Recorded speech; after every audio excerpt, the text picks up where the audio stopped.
Hi, welcome to Universal Interiors. I'm Les Engelstad, I'm Uni Fegley. and we get to share today, and we are excited that you're here listening. Eunice, what do we get to chat about today? Well, today, Les, we are going to talk. We always talk about the power of positivity, the power of joy and peace and hope and love. Yeah. And it really is what we need to focus on. Right. Fix our eyes. Fix our eyes, but there is this one. We've talked about it before, and I just feel like we are going to go and just talk about, when we do face pain, Right. when we have this gnawing entrapment of negative thoughts, and they just don't leave us, and they don't. I want to help us. We want to help you see, like, there's good and there is evil in the world. And it's very real. Sometimes we don't like to go to the evil side because it's dark and it's Scary. and it's nothing we want to sit and think and fix our eyes on. Right. But it's real. We need to know that it is very real. Right. And we need to talk about, what do we do with it when it happens? We talk about how to live in hope and how we talk about that. But I don't want you to think, once you are going through this time and you... Right, that anxiousness or that heaviness that hit us. Right. What is that? Is that what you're, that's what I'm Exactly kind of what I'm hearing you saying. saying too. And It's like, and it can be just in a simple way, or it can be really a deep way. I mean, honestly, this is a little bit off track, but like this morning, I'm sitting there and I found myself with my husband and my kiddo. We're getting ready, lots going on in the kitchen. And then I just get, oh, you didn't give me this. Well, can you just tell me that? And like, I'm just getting this, little thoughts. And then all of a sudden thoughts start coming, like, they never appreciate anything. You know what? You got this. And I'm literally kind of taking this in, like, what do I do this for? Like, I get all bummed out, right? And I feel like, honestly, like there's this little tap on the shoulder. Yeah, keep going.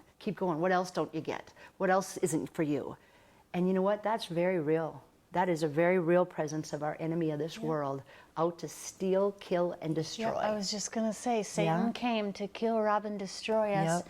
And he will do whatever he can to do. Sometimes, a lot of times, mostly, I believe, correct me if you think I'm wrong, mostly it is the enemy, Satan. I just like to say enemy because Satan is so sneaky.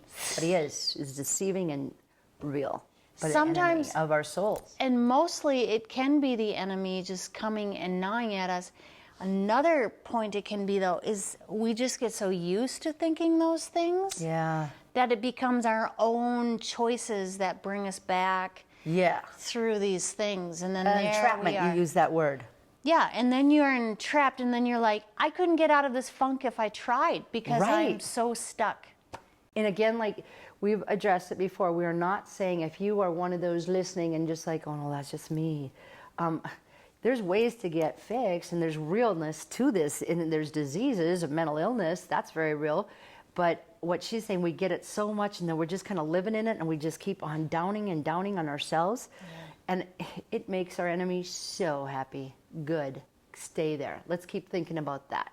And there's another word that we use, it is a stronghold. Because whatever we think on is a stronghold. Yeah. What is that doing on our shoulders? It's like the pressure of the air weighing on us, right? That's very real. Well, there's a lot of things like that in this world that we don't get to see. In the unseen realm, they call it, there's enemies. That is just real. It's very real.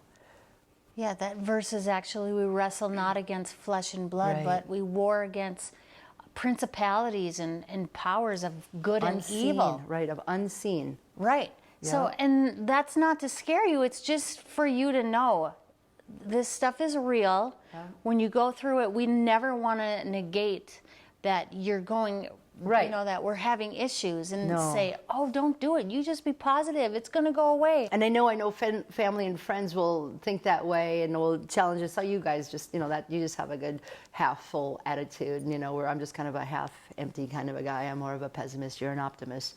Well, that may be tendencies, but that's not where you're supposed to live in. And at the same time, that might be right, like Eunice was saying. You're so comfortable with that kind of surroundings that it is heavy, and you just do walk in a heaviness of spirit. But this is what we want to just, yes, recognize it, but do not believe that is where you're supposed to stay. Who is that lady this lady wrote a book, and I'll start telling you, and I think you'll be able, she has an accent, a British accent. I'll tell you. Okay. She was talking about you get used to thinking these thoughts, and they're actually, your brain has a spin to it. Okay. And so you can be, they call it seasonal depression. Oh, But what wow, happens, you know who I'm talking about? I just want Okay. them, maybe they could get the book or something. But what happens is your brain, like much like the world, and Yes. it'll hit a tick. And it'll take you right back. That's why when you can be having a completely normal day, all of a sudden it's like, I call it a wet blanket because it's happened to me Yep. before. And what she said to do was to visualize like you have this garden in your brain. Okay. And physically, I will physically do this. If a thought comes into my head, I'll literally like blow it out as if to rush that thought through the garden. Caroline Leaf?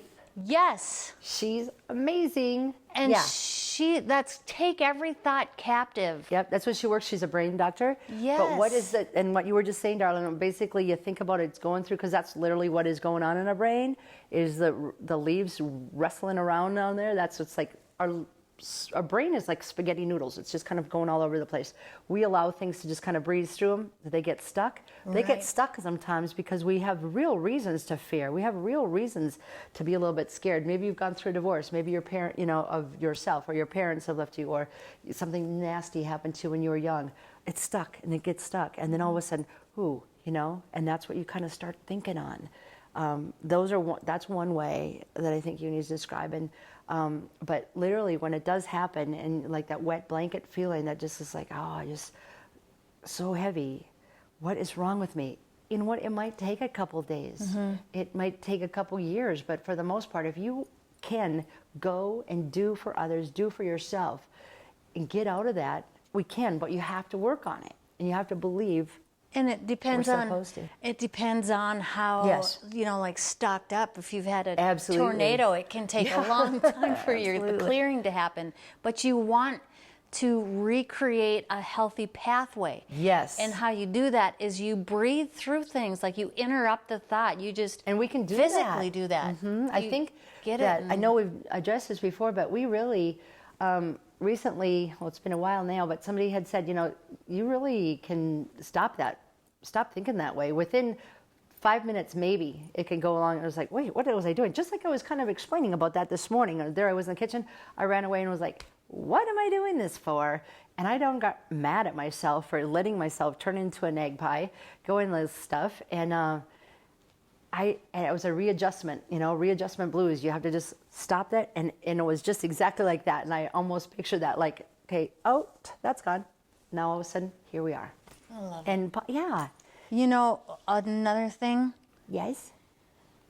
to see yourself through the eyes of God, how He looks at you, and He doesn't even care if you, At all. He at doesn't have the a end of the checklist. day, He just wants to see you pick up your goods and say, I'm going to try this again tomorrow. Yeah, And I did really bad today, God, but I believe, and I'm going to try again tomorrow. Yeah. And sometimes when we will sing a worship song, like just a love song to God, what the Lord has been doing to me as He's been singing it back to me. And so, like, we wait for you to walk in the room, and I just think, I wait for my Lord to walk in the room, and I think He says, I'm waiting for you to walk in the That's room. perfect. Isn't that is, beautiful? Yeah. It really is, because He's our Abba. He's the daddy. He's just waiting, and each and every one of you, He has made only one of you. He gets excited when you wake So up in excited. the morning. So And excited. He wants that close relationship. So And He's not holding track of your list. no, He if just you plain ask to forgives put His exactly. Spirit on Him, He will bring justice to the nations. Yep. My God, open your spirit eyes to see your life, your worth, and your destiny from His point of view. He's doing a beautiful work in you. Yay. We trust just that. Come again. Yeah. Bye-bye.